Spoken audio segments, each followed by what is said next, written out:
आज बात करते हैं जी आपकी जो रिस्पॉन्सिबिलिटी है, रूल ऑफ रिस्पॉन्सिबिलिटी।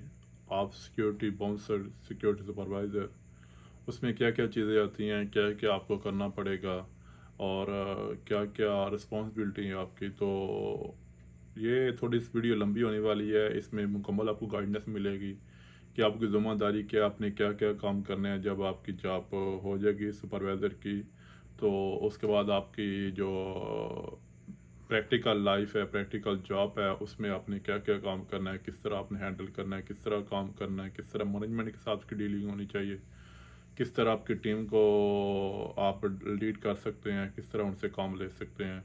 तो ये थोड़ी वीडियो शॉर्ट होने वाली है, इसलिए मैं आपको फर्स्ट से बता रहा हूँ कि थोड़ा सा इसको तफसील से देखें ताकि आपकी हेल्प हो जब आप जॉब में जाएं।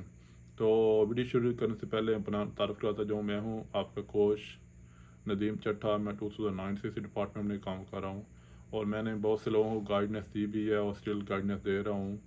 तो बताने का मकसद ये है कि आप लोग भी इस फील्ड में हो, जो लोग फ्री है, जो लोग काम नहीं कर रहे या जो लोग अभी काम करना चाहते हैं, जिन लोगों का वीज़े का इशू है वो भी हल हो जाएगा।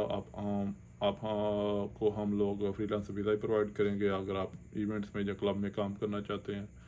तो इसमें कोई परेशानी की, कोई ऐसी मुश्किल की बात नहीं है, आप लोग भी कर सकते हो। अगर आपको डिग्री नहीं है, डिप्लोमे नहीं है, आपको परेशानी कोई ज़रूरत नहीं है, आप लोग ये इजीली ये काम कर सकते हो। तो आज बात करते हैं कि आप किस तरह ये चीज़ अवेयर कर सकते हैं, क्योंकि मैंने 3-4 वीडियो में ये पूरा एक्सप्लेन किया है किस तरह आपने कोर्स करना है, किस तरह आप ये कोर्स अप्लाई कर सकते हो, किस तरह आपने इंटरव्यू में जाना है, किस तरह इंटरव्यू पास कर सकते हो और किस कौन कौन से क्वेश्चन होंगे। फिर आपके जो नेगेटिव पॉइंट वो आपके साथ शेयर किए हैं, जो पॉजिटिव पॉइंट है वो शेयर किए हैं। आज आज मैं आपके साथ आपकी जो जॉब है एक्चुअली वो शेयर करना चाहता हूँ कि आपकी जो जॉब है वो किस तरह की हो सकती है और किस तरह आप इस फील्ड में आ सकते हो। तो कम से कम आपको इस फील्ड में आने के लिए, सुपरवाइज़र की पोस्ट में काम करने के लिए कम से कम 2 साल का एक्सपीरियंस लाजम चाहिए, तब जाके आपको पता चलेगा कि आपने ये काम किस तरह करना है। अगर आप क्लब में काम कर रहे हो रेगुलर तो फिर भी अच्छा है, अगर इवेंट में काम कर रहे हो किसी कंपनी के साथ तो फिर भी अच्छा है। अगर आप प्राइवेट कोर्स करना चाहते हो तो आप कोर्स तो कर लोगे, आपको जॉब मिल जाएगी, लेकिन आपको इसके बारे में फिर थोड़ा सा टफ टाइम फेस करना पड़ेगा, क्योंकि ये जॉब बहुत इंपॉर्टेंट होती है। तो इसलिए आपको ये जानना ज़रूरी है कि आप कोर्स किस तरह कर सकते हो। कोर्स करने का जो टाइम है मैंने लास्ट वीडियो में बताया था कि आपको 5 साल का एक्सपीरियंस चाहिए होता है। अगर आपकी आपकी कंपनी रेफ़र करती है तो आपको 2 साल में भी वो रेफ़र कर सकती है सीरा डिपार्टमेंट में कोर्स के लिए। तो आपका कम से कम 2 साल का, एटलीस्ट 2 साल का एक्सपीरियंस होना बहुत ज़रूरी है, तब जाके आप इस जॉब को समझ सकोगे, इस जो रिस्पॉन्सिबिलिटी है, इसकी जो ज़िम्मेदारी है उसको आप जान सकोगे। तो इसमें जो आपकी रोल है, आपका जो आपकी पोजीशन है, उसके बारे में आपको अभी मैं गाइड करूँगा कि आपकी एक्चुअली पोजीशन क्या है, आपकी ज़िम्मेदारी क्या है, रूल ऑफ रिस्पॉन्सिबिलिटी आपका क्या है। तो एटलीस्ट 2 साल का एक्सपीरियंस आपको होना बहुत ज़रूरी है। तो उसके बाद आपके आता है जी, आपने जो मैनेजमेंट के, जब पहले बात करते हैं मैनेजमेंट में डीलिंग आपकी कैसी होनी चाहिए।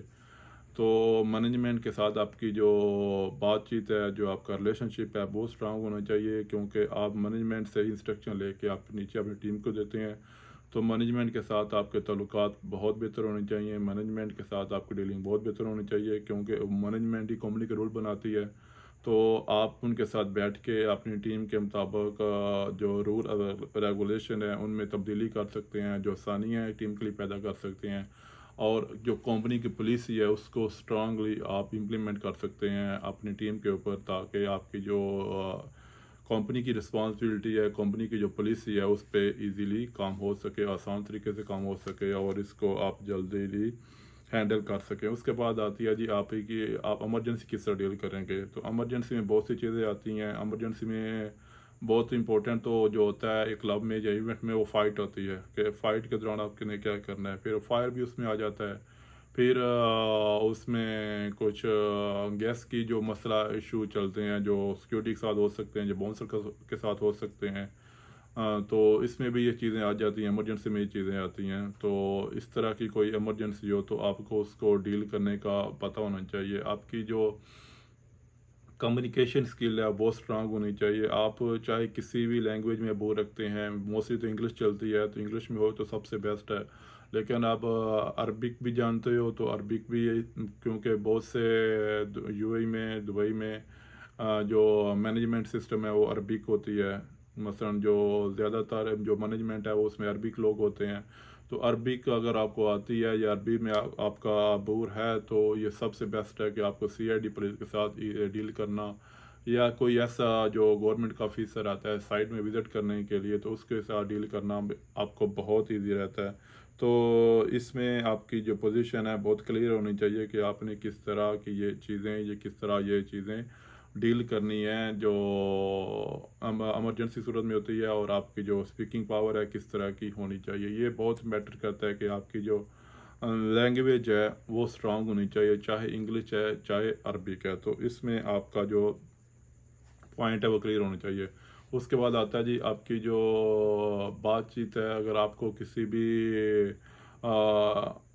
मैनेजमेंट का या क्लाइंट का या गेस्ट का या कुछ भी इस तरह के गवर्नमेंट अदारे का, सिविल डिफेंस का, सीआईडी का, पुलिस का, किसी भी वजह से कोई फ़ोन आता है, टेलीफोन जो आता है वो आप किस तरह डील करोगे। तो वो उसमें भी आपकी जो बातचीत है वही है कि आपको लैंग्वेज में अगर अबूर हासिल है तो आप उस उनके साथ अच्छी कम्युनिकेशन कर सकते हैं, अच्छा उनको रिस्पॉन्स कर सकते हैं, क्योंकि आप किसी कंपनी को लीड कर रहे होते हैं। कंपनी के आप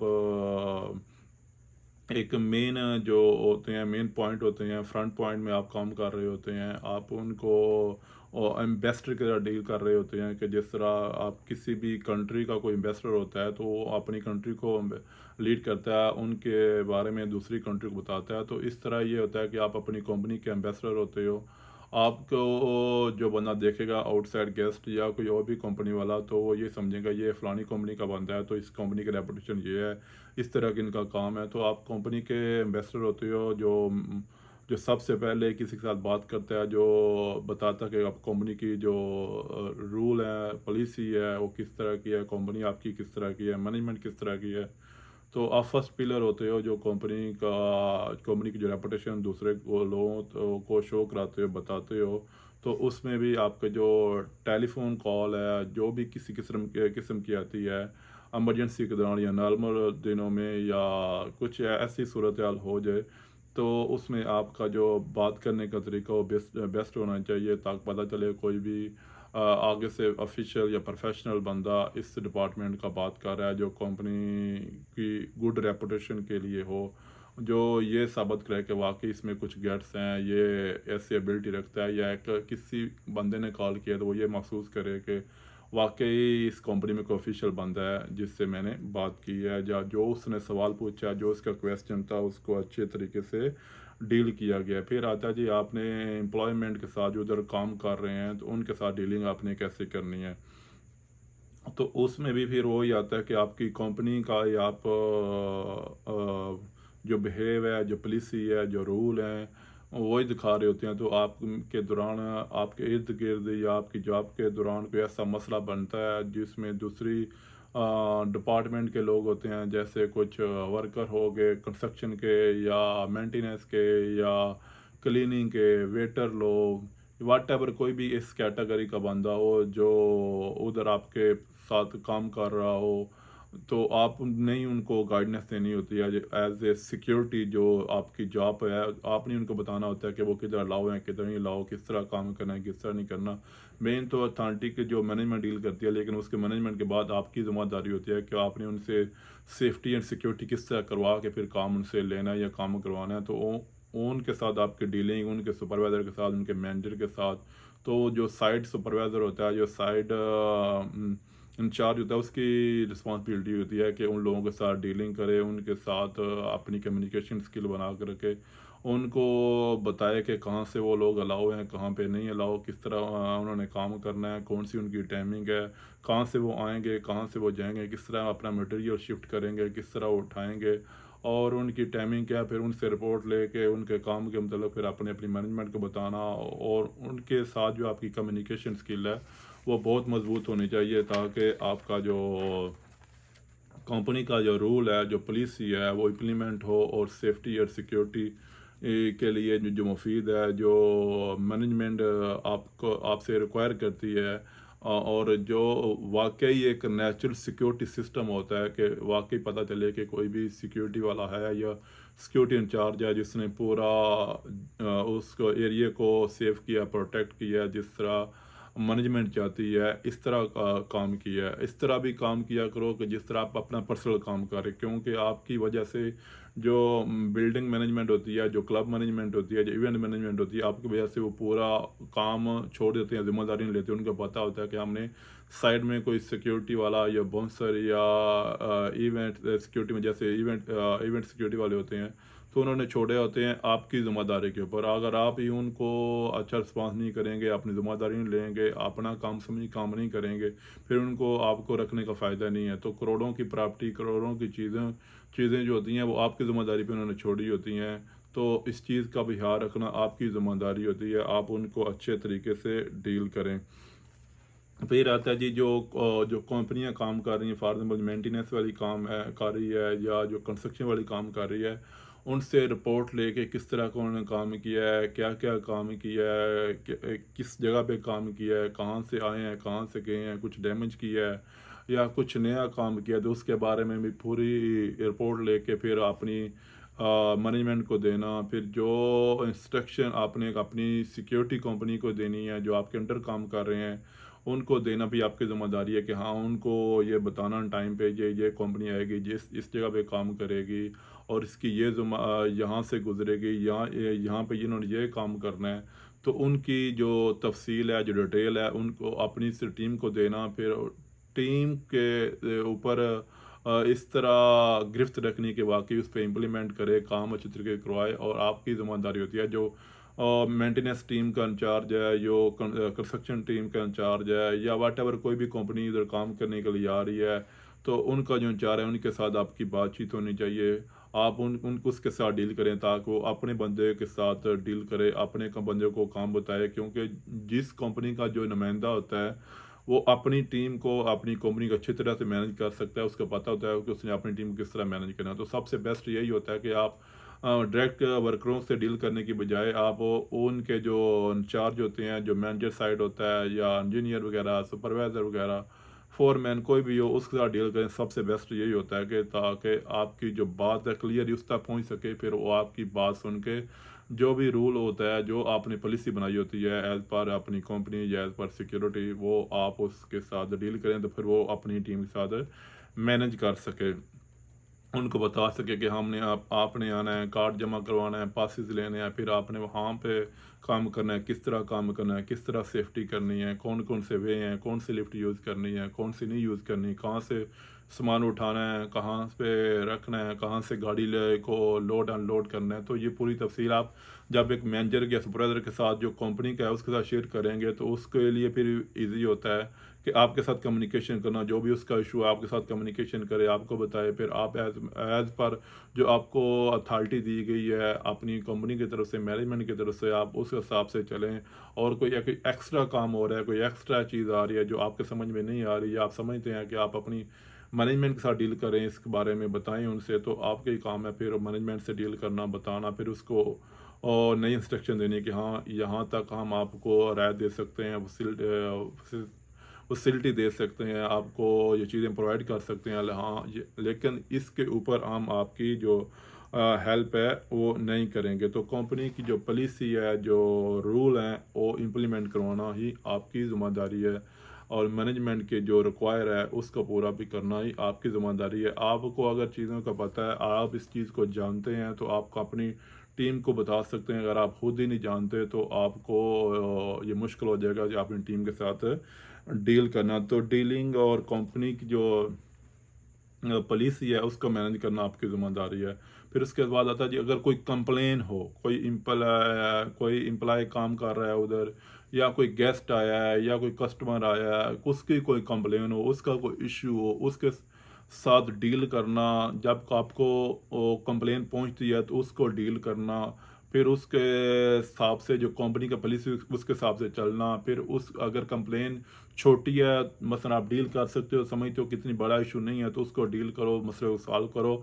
लेकिन वो जो कंप्लेन है वो अपनी आप नोटबुक में अपने रिकॉर्ड में मेंशन कर लो, अगर बड़ी नहीं है। अगर बड़ी है, समझते हो कि ये मसला बड़ा है जो कंपनी की या क्लब की पॉलिसी के खिलाफ जाएगा या एक दिन इशू बना सकता है, तो वो सबसे बेस्ट यही होता है कि अपने मैनेजर तक इसकी रिपोर्ट को बताओ कि उसके इल्म में लाओ। अगर इमरजेंसी में बताना चाहते हो, मसलन ऐसी क्रिटिकल सिचुएशन है जो मुश्किल पैदा कर सकता है, आप उसी टाइम बताओ। जो फ़ौरन जिसको इमरजेंसी रिपोर्ट बोलते हैं वो भेज दो, बता दो उनको। अगर समझते हो कि ये रेगुलर है, ये मसलन बाद में भी पहुँच के तो मुश्किल नहीं है, तो आप उनको फिर भी बताओ। तो उस कंप्लेन को डील करना, उस कंप्लेन के हिसाब से चलना, उसको मैनेज करना, कंप्लेन सुनना भी आपकी ज़िम्मेदारी होती है, क्योंकि आप इस साइड के इंचार्ज हो, तो कंप्लेन में भी आपकी ही सबसे बड़ी जो रिस्पॉन्सिबिलिटी ज़िम्मेदारी होती है वो आपकी है। उसके बाद आता है जी, जो लोग अलाउ नहीं होते उनको आप किस तरह डील करोगे। फॉर एग्ज़ाम्पल कुछ गेस्ट हैं, कुछ कस्टमर हैं जो उधर आ गए ऑलरेडी, तो उनको आपने किस तरह उनके डील करना है, उनको किस तरह बाहर निकालना है, उनके साथ आपका बिहेवियर किस तरह होना चाहिए, आप किस तरह मैनेज कर सकते हो। अगर उनमें से कोई बंदा बाहर जाता नहीं है तो उसकी आपके साथ किस तरह का डीलिंग होगी, किस तरह आप उनके साथ कम्युनिकेशन करेंगे, किस तरह उनको इस चीज़ पे राज़ी करेंगे कि वो बाहर चले जाएँ। अगर वो अनऑथराइज़ मसलन टिकट के बिना, पास के बिना, या आप बिल्डिंग में किसी में काम कर रहे हो तो ऐसा कोई गेस्ट आ गया जिसको ऑथराइज़ नहीं है, परमिशन नहीं है, या किसी का गेस्ट नहीं है आ गया, तो आप उसको किस तरह निकालते हो। अगर आपका सिक्योरिटी वाला उसके साथ कोई मसला बनाता है, जो बाउंसर मसला बनाता है, तो उसके साथ अपनी डीलिंग किस तरह करनी है। और जो गेस्ट है उसको किस तरह राज़ी करना है, आपका काम भी हो जाए, गेस्ट भी नाराज़ ना हो, कंपनी की पॉलिसी भी जो है वो भी चलती रहे, जो रूल हैं, रेगुलेशन है मैनेजमेंट की तरफ से, उनके साथ भी जो आपकी जो बातचीत है, जो तरीक़ाकार है, जो एज़ पर पॉलिसी वो भी चलता रहे। उसके बाद आता है जी सबसे इम्पोर्टेंट है, तो मैं तो इस पे ज़्यादा ज़ोर दूँगा कि आप इसको समझें एज़ अ सुपरवाइज़र कि आपने जो ट्रेनिंग है जो अपनी टीम को देनी है वो किस तरह आपने देनी है, आपने वो किस तरह लोग अपनी टीम को बताना है, या आपने मेन इंपॉर्टेंट है आपने जो ट्रेनिंग है वो अपनी मैनेजमेंट के साथ किस तरह डील करनी है। जो नए रूल रेगुलेशन होते हैं बनाने के लिए वो ज़्यादातर सुपरवाइजर ही बनाता है, उसके पता होता है अगर टीम को किस तरह डील करना है, वो ही जो बताता है मैनेजर को, फिर वही रूल बनते हैं। लेकिन अब सबसे बेस्ट यही होता है कि अपने मैनेजर के साथ डील करके फिर रूल बनाया करें। तो आपने मेन है कि आपने जो ट्रेनिंग है वो अपनी मैनेजमेंट के साथ किस तरह डिस्कस करनी है कि हाँ ये ट्रेनिंग का शेड्यूल बना दो, इस दिन का बना दो, ये ट्रेनिंग हम करवाएंगे। तो फिर मैनेजमेंट के साथ आप बैठो, डील करो, जो भी आपका इंचार्ज है को उसके साथ कम्युनिकेशन करो, तो वो कुछ उसकी सुनो, कुछ अपने रूल बताओ, कुछ अपनी इंस्ट्रक्शन बताओ जो करंट सिचुएशन चल रही है। तो मीटिंग करना, उनके साथ बैठना, नए रूल बनाना, नई पॉलिसी के बारे में बताना, नई ट्रेनिंग के बारे में बताना भी आपकी ज़िम्मेदारी है। तो इस तरह की जो चीज़ें हैं ये भी करना आपकी ज़िम्मेदारी है। आप मैनेजमेंट के साथ बैठो, उनके साथ कम्युनिकेशन करो, उनके साथ डील करो, उनको चीज़ें बताओ नई-नई, जो आप वीक पॉइंट को अपनी टीम का देख रहे हो या नए रूल बनाने के बारे में आप सोच रहे हो। तो मैनेजर और सुपरवाइज़र के दरमियान ही सब कुछ होता है, तो वो दोनों मिल के रूल बनाते हैं। तो सूरत-हाल को देख के जो करंट सूरत-हाल चल रही है, तो उनके साथ बैठना, अपनी टीम के साथ, मैनेजमेंट के साथ बैठ के नई ट्रेनिंग के बारे में सोचना, किस तरह की ट्रेनिंग होनी चाहिए, क्या-क्या उसमें चीज़ें हम मेंशन करेंगे, तो ये भी चीज़ें होती हैं। फिर उसके बाद आता है जब ये जब आप ट्रेनिंग के बारे में प्लानिंग बना लेते हो, एक शेड्यूल बना लेते हो, तो नीचे ट्रेनिंग फिर कैसे करवानी, ये भी एक सेकंड इशू आता है कि फिर ट्रेनिंग का पता नहीं चलता कि हमने रेगुलर टाइम में ट्रेनिंग किस तरह करनी है, या करंट सिचुएशन में मसलन कोई इवेंट आ रहा है, कुछ इस तरह का शो आ रहा है, तो उसके बारे में आपने ब्रीफिंग करनी, ट्रेनिंग देनी है अपने स्टाफ को, तो वो किस तरह देनी है। एक रेगुलर होता है जो सालाना ट्रेनिंग दी जाती है, तो उसके बारे में भी फिर शेड्यूल बनाना कि लोगों में ये चीज़ उनके ज़हन में रहे कि हाँ भी हम इस चीज़ के लिए रेडी रहें। ये रूल रेगुलेशन जो गवर्नमेंट की तरफ से आए हैं या जो कंपनी की तरफ से हैं, ये हैं, उनको रेगुलरली सालाना साल में 1 बार 2 बार ट्रेनिंग देना, उनके शेड्यूल बनाना, उनको मोटिवेट करते रहना भी आपकी ज़िम्मेदारी है। तो ये सुपरवाइज़र का काम है कि अपनी टीम को इस तरह की पॉलिसी, इस तरह के रूल दे, इस तरह की ट्रेनिंग दे, उनका शेड्यूल बनाए। उनको अगर मसलन आप सबको एक साथ ट्रेनिंग नहीं दे सकते, तो एक-एक, 2-2 बंदे को या 2-2, 4-4 को बुला के क्लासरूम में ट्रेनिंग देना या उनको नोट्स देना।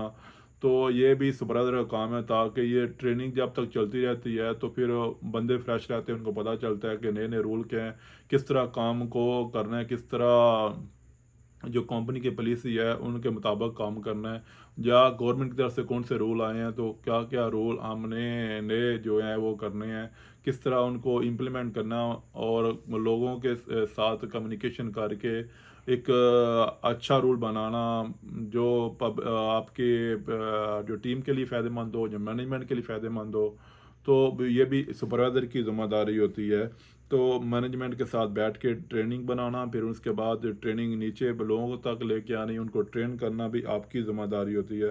फिर बाद में आता है जी, आपने अगर किसी गेस्ट का सवाल है, क्वेश्चन है, कोई टेलीफोन के ऊपर आपको आ गया है, आपको कॉल आई है, आपको क्लब ने ज़िम्मेदारी दी है कि आप कॉल सुने, जो एक ऑफिशियल नंबर होता है क्लब का, जो आपको दिया जाता है, जो आपकी क्लब की तरफ से आपको फ़ोन या नंबर दिया जाता है। आप जो गेस्ट हैं, जो स्टाफ है, उनकी कंप्लेंट सुने, तो उनकी कंप्लेंट सुनना, फिर उसका सलूशन निकालना एज़ पर सिक्योरिटी रूल, जो सिक्योरिटी के रूल हैं, जो सिक्योरिटी की पॉलिसी है, उसके मुताबिक उनको जवाब देना, उनके साथ कम्युनिकेशन करना, उनको मुतमिन करना, उनको जो कंपनी के पॉलिसी के बारे में बताना, और उनके साथ एक अच्छी आपकी बातचीत होना भी बहुत ज़रूरी होती है।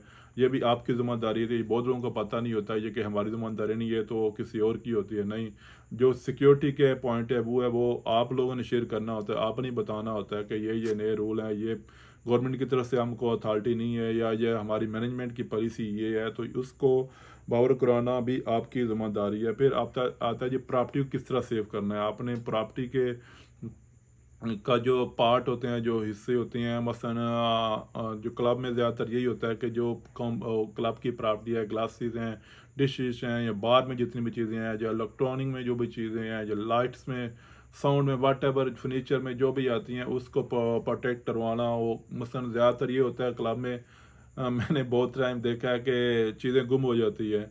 तो होता क्या है कि सम टाइम सिक्योरिटी वाले जो गेस्ट जाते हैं उनको चेक नहीं करते, या अपने स्टाफ को चेक नहीं करते, तो चीज़ें लोग जो स्टाफ है, वो जो वेटर लोग हैं, उठा के ले जाते हैं। तो ये उनको सिक्योर बनाना, उनकी जो प्रॉपर्टी है क्लब की, उसको सेव करना भी आपकी ज़िम्मेदारी होती है। सम टाइम ये होता है कि वेटर को चीज़ उठा के ले, ग्लासेस या स्पून वगैरह, डिशेस वगैरह वो बैग में डाल के ले जाते हैं, तो उनको जाते टाइम चेक करना, उनको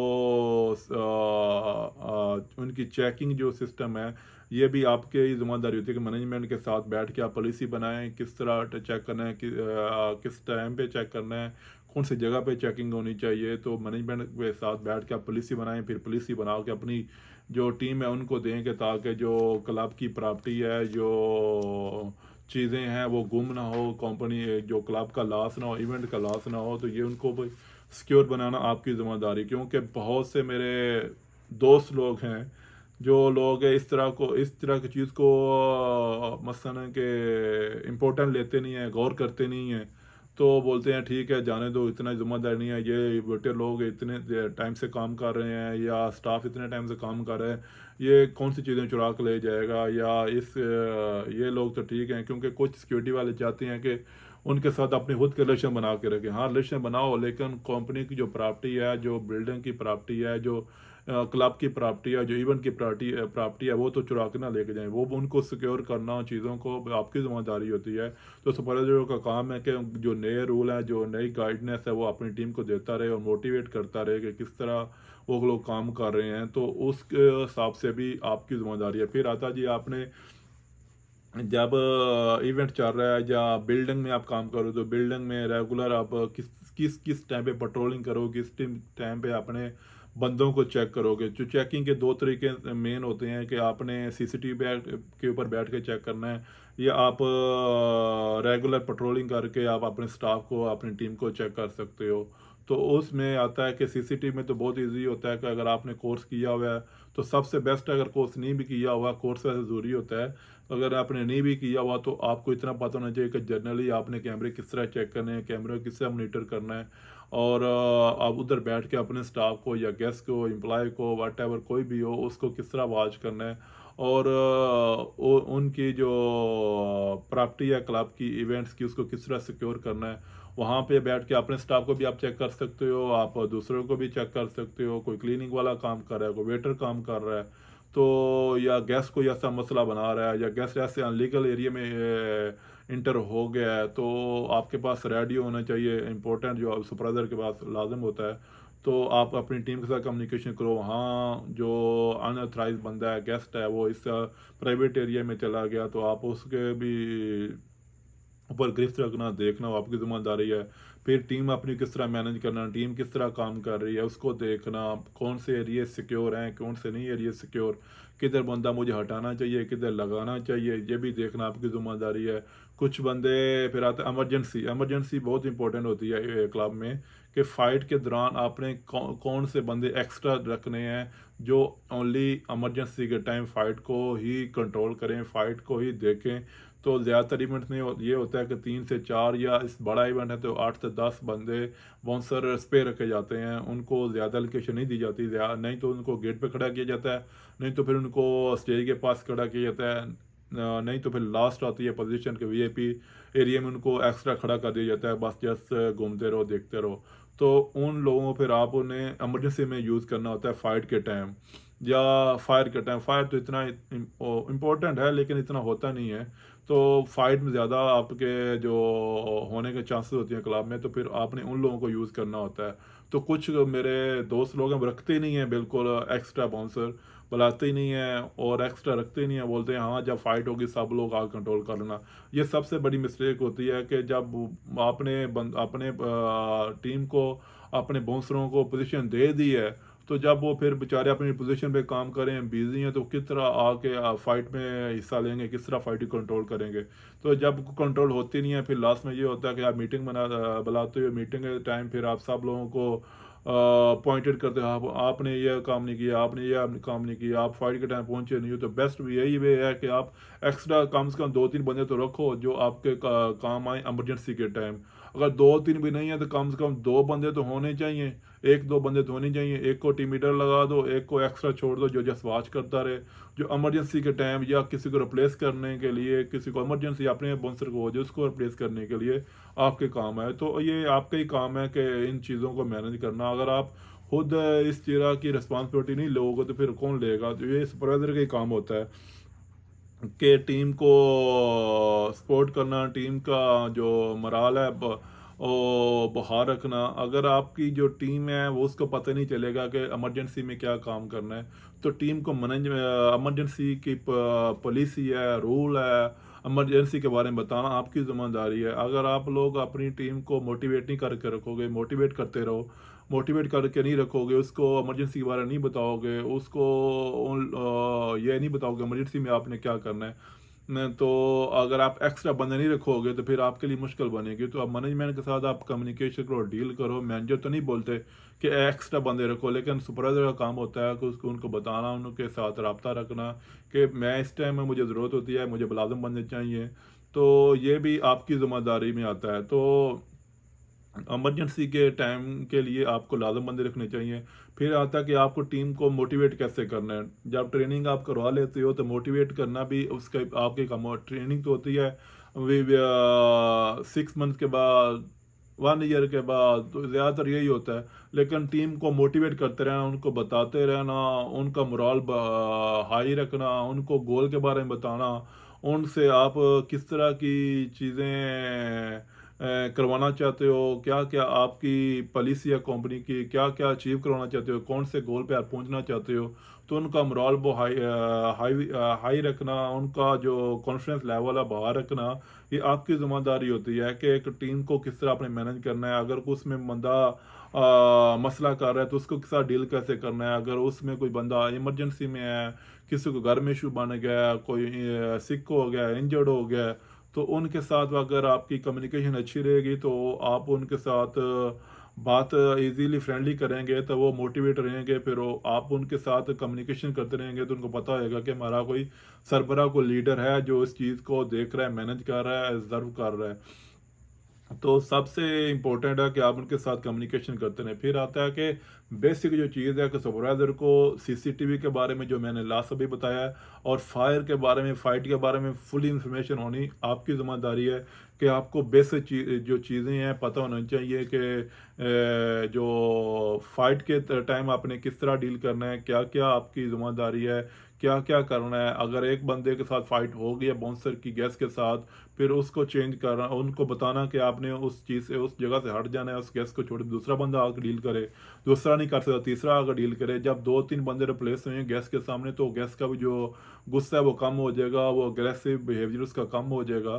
तो आपको 2-3 बंदों को चेंज करना चाहिए। अगर फिर भी काबू नहीं पा रहा तो फिर आपको चाहिए कि उस बंदे को बाहर निकाल दो, उसको मैनेजमेंट के साथ डील करके उसकी जो पास है, उसका जो उसकी टिकट है, उसको फिनिश करके तो बाहर निकाल दो। लेकिन उसको इतना आपने प्रॉब्लम नहीं देना, इतना अग्रेसिव नहीं बनाना कि फिर बाहर जाकर मसला बनाए। तो तरीके से डील करना, किस तरह आप डील कर सकते हो। अगर ज़्यादा बंदा कोई ड्रंक किया हुआ है, ज़्यादा कोई बंदा इस तरह का फाइट कर रहा है, तो फिर आपके पास एक्स्ट्रा बंदे होने चाहिए, उस बंदे को डील करके बाहर लेके जाएं। फिर उसको उसके जो गाड़ी तक पहुँचाएँ, या ज़्यादा मसला है तो फिर आप पुलिस को कॉल कर सकते हो। तो ये जो इमरजेंसी सूरत-हाल होती है, उन उसके बारे में भी मोटिवेट करते रहना, बताते रहना आपकी ज़िम्मेदारी है। टीम का जब तक मोरल हाई नहीं होएगा, उनको काम का पता नहीं होएगा, उनके साथ आपकी कम्युनिकेशन काम के बारे में नहीं होएगी, तो फ़ायदा नहीं है। बहुत से मेरे दोस्त हैं जो सुपरवाइज़र जब बन जाते हैं तो फिर वो क्या करते हैं कि मैनेजर के साथ अच्छी डीलिंग है, मैनेजर उसके साथ अच्छा है, बस उसके साथ ही रहना। फिर काम का पता नहीं है, काम है, चल रहा है, नहीं चल रहा है, टीम का पता नहीं है, बस मैनेजर मेरा खुश होना चाहिए। तो मैनेजर के आगे पीछे रहना आपकी ड्यूटी नहीं होती। मैनेजर के साथ कम्युनिकेशन करो काम के बारे में। तो दुबई में या यूएई में ज़्यादा यही चलता है कि लोगों को कंप्लेंट के ऊपर काम चलाते हैं कि बस सुपरवाइज़र मैं बन गया हूँ, बस लोगों की कंप्लेंट करता रहूँ तो मेरे बस ड्यूटी मेरी पूरी हो गई है। ये नहीं कतन होता। आपको पता होना चाहिए कि आपने अपनी टीम के साथ किस तरह बात करनी है, आपने मैनेजर के साथ किस तरह बात करनी है, अपनी जो पोजीशन है उसको किस तरह बाहर रखना है। आपकी जो कम्युनिकेशन स्किल है वो बहुत स्ट्रांग होनी चाहिए आपकी टीम के ऊपर। जब तक आप टीम को मोटिवेट करके नहीं रखेंगे, वो आपको आपका आपका जो गोल है अचीव करके नहीं देगी। तो टीम का मोरल हाई होएगा तो सब कुछ है। अगर टीम का मोरल हाई नहीं है तो कुछ नहीं है। तो इसलिए आपको खुद को भी नॉलेज होना चाहिए कि फाइट के टाइम आपने क्या करना है, फायर के टाइम आपने क्या करना है। फायर हो गया तो कितने टाइम में बंदों को बाहर निकालना है, कौन से डोर से बाहर निकालना है, कहाँ पे इमरजेंसी डोर है, कितने टाइम लगना चाहिए, किस तरह आप फायर के ऊपर कंट्रोल कर सकते हैं, कौन सा सिलेंडर यूज़ करना चाहिए, कौन सा फायर होगा तो कौन सी जो गैस है सिलेंडर वो यूज़ करना चाहिए, किस तरह करना चाहिए। ये ट्रेनिंग में आप सबको बताना चाहिए, लेकिन नॉर्मली मोटिवेट करते रहना, उनको बताते रहना आपकी ज़िम्मेदारी है। अगर आप किसी होटल में काम कर रहे हो, किसी बिल्डिंग में काम कर रहे हो, या क्लब टॉप में भी होते हैं। सम टाइम ये होता है क्लब टॉप में है, मसलन के 17, 18 या इससे ऊपर फ्लोर में है, तो उधर भी लिफ्ट के पास बंदे जो बाउंसर खड़े किए जाते हैं, तो उनको भी पता होना चाहिए कि लिफ्ट अगर स्टक हो गई है, अगर वो काम नहीं कर रही या उसका डोर इशू कर रहा है, तो जनरल इंफॉर्मेशन आपको होनी चाहिए, ताकि आप फिर अपने बंदों को बता सको कि अगर इन केस कोई मसला लिफ्ट में बन जाता है, बंदा मेरा आप कोई गैस फंस जाता है, तो आपने उसको वैक्यूम किस तरह करना है, उसको किस तरह बाहर निकालना है, किस तरह सेव करना है, किस तरह उसकी जो लाइफ है उसको सेव करना है, किस तरह प्रोटेक्ट करना है, ये आपकी ज़िम्मेदारी होती है कि अपनी टीम को बताते रहना है। अगर आपको खुद इन चीज़ों के बारे में पता नहीं होएगा, जो बेसिक चीज़ें हैं, मसलन के सिक्योरिटी के रूल क्या हैं, फायर को किस तरह कंट्रोल करना है, फायर को किस तरह कंट्रोल करना है, इमरजेंसी को डील किस तरह करना है, रिपोर्टिंग किस तरह करनी है। रिपोर्ट भी एक मसला है कि कुछ बंदे समझते हैं कि बस जस्ट नॉर्मल आपने रेगुलर बुक में लिख दिया तो काम चलेगा। हाँ, जो नॉर्मल चीज़ है, जो समझते हो अगर रेगुलर है तो अपनी बुक में लिख दो, बट जस्ट रिकॉर्ड के लिए। लेकिन समझ दो कि बहुत इमरजेंसी है, इस टाइम बताना है, तो उस टाइम आप अपने मैनेजर को, अपने जो ऑफिसर है उसको रिपोर्ट करो। अगर आप समझते हो कि इस रिपोर्ट से ज़्यादा मसला नहीं है, इशू नहीं है, अगर इमरजेंसी में नहीं बताया तो काम चल, फिर आप रेगुलर रिपोर्ट कर दो। तो आपको पता होना चाहिए ये कि आपने किस तरह रिपोर्टिंग करनी है, किस तरह रिपोर्ट बनानी है। ये भी चीज़ आती है कि बहुत लोगों को पता नहीं होता रिपोर्ट बनाने का तरीका क्या है, किस तरह रिपोर्ट बनानी है, क्योंकि रिपोर्टिंग ही सबसे इंपॉर्टेंट होती है। आपका काम तो नहीं है आपने काम करना है, लेकिन आपने इंफॉर्मेशन देनी होती है, अपनी मैनेजमेंट को रिपोर्ट करना होता है, बताना होता है। फिर आता है कि आपने पुलिस और सीआईडी के साथ डीलिंग किस तरह करनी है। तो पुलिस और सीआईडी के साथ डीलिंग करने का तरीका भी आपको पता होना चाहिए। आपने किस कौन कौन सी चीज़ें उनके साथ शेयर करनी है, कितनी चीज़ें शेयर करनी है, कहाँ के सीआईडी या पुलिस वाले कौन कौन से डोर से आ सकते हैं, तो आपको यही पता होना चाहिए। अगर सीआईडी पुलिस क्लब में आ गया तो आपके बंदों को पता होना चाहिए, हाँ सीआईडी पुलिस इस तरह की होती है, और इस तरह वो लोग आते हैं, उनकी ये ड्यूटी है, ये वो करते हैं, ये चीज़ें चेक कर सकते हैं।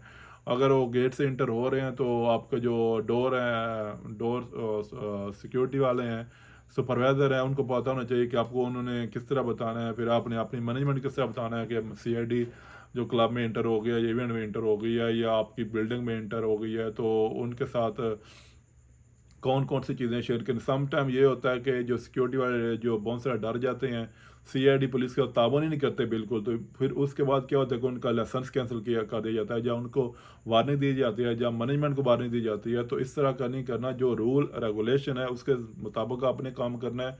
जो चीज़ें बताने वाली लाजम बतानी है, जो चीज़ें जो डॉक्यूमेंट शो कराने वाला लाजम करवाने हैं। अगर आपसे वो इस तरह कोई डिमांड कर रहे हैं, कुछ चीज़ें पूछ रहे हैं, तो आपने लाजम उसका तावन करना है। एज़ पर सिक्योरिटी रूल और रेगुलेशन आप उनकी जो पुलिस ही है उसके मुताबिक, वो जो सीरा की पुलिस के मुताबिक आपने लाजम काम करना है, क्योंकि आप सीरा से ट्रेनिंग लेते हो, सीरा से ही कार्ड लेते हो, सीरा ही आपको लाइसेंस देता है। अगर आप उनके साथ तावन ही नहीं करोगे तो फिर आपकी जहाँ पे ऑब्जेक्शन आएगा, हो सकता है आपका लाइसेंस भी कैंसिल हो जाए। तो आपकी जो ये जो चीज़ है पुलिस और सीआईडी के साथ, तो ये भी लाजम होनी चाहिए। उसके बाद आता है जी जो मेन इंपॉर्टेंट, कि आपने बिज़नेस किस तरह डेवलप करना है, बिज़नेस आप किस तरह डेवलप कर सकते हैं। मसलन जिस जगह पे हो, जिस इवेंट में काम कर रहे हो, जिस क्लब में काम कर रहे हो, वहाँ का जो बिज़नेस है वो सिक्योरिटी से बहुत ताल्लुक़ रखता है, क्योंकि बहुत से मेरे दोस्त इसको ईज़ी ले लेते हैं, समझते नहीं हैं। क्यों, जो बिज़नेस होता है वो ज़्यादातर सिक्योरिटी के ऊपर होता है, बाउंसर के ऊपर ही होता है, मैनेजमेंट के ऊपर ही होता है। अगर आप गेस्ट को तंग करोगे, उनकी शिकायत ज़्यादा आएँगी, वो सोशल मीडिया पे जाकर ज़्यादा फिर वो कमेंट्स जो बैड कमेंट्स हैं क्लब के या इवेंट्स के बारे में करेंगे, या आप किसी बिल्डिंग में कंपनी में काम कर रहे हो तो कंपनी की रेपुटेशन गंदी होएगी, तो उस वजह से फिर उसका जो बिज़नेस है वो डाउन होएगा। अगर रेपुटेशन अच्छी नहीं है तो फिर उस क्लब में जो इवेंट में कौन आएगा, या उस कंपनी में कौन काम करेगा, या उस कंपनी को कौन काम देगा जो सिक्योरिटी कंपनी है। तो रेपुटेशन या को अच्छा रखना, बिज़नेस को डेवलप करना, बिज़नेस की हेल्प करना, मैनेजमेंट के साथ बैठ कर डील करना, मैनेजमेंट की जो शिकायत हैं उनको सुनना, फिर उसके हिसाब से अपनी टीम को लीड करना, टीम को इस काम के बारे में बताना आपकी ज़िम्मेदारी है। अगर आप उसके साथ तावन नहीं करेंगे, अपनी ईगो समझेंगे, अपना जो ओहदा है उसको गलत इस्तेमाल करेंगे, तो फिर आपकी जॉब खुद की भी लूज़ हो सकती है।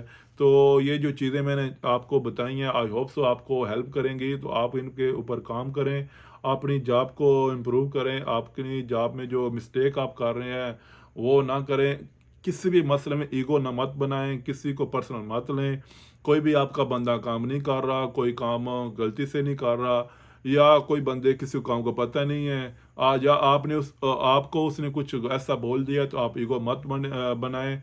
आप एज़ पर कंपनी पॉलिसी, जो कंपनी के रूल हैं, आप उसके हिसाब से चलें। आप उसको वार्निंग देना चाहते हैं वार्निंग दें, आप उसको पनिशमेंट देना चाहते हैं वो दें, लेकिन ईगो ना बनाएं। ईगो बहुत बड़ा मसला होता है। आपकी जो अपनी जॉब है उसमें भी एक फिर पॉइंट आ जाता है, रेड पॉइंट जिसको बोलते हैं, फिर आपकी सवालिया निशान बन जाते हैं।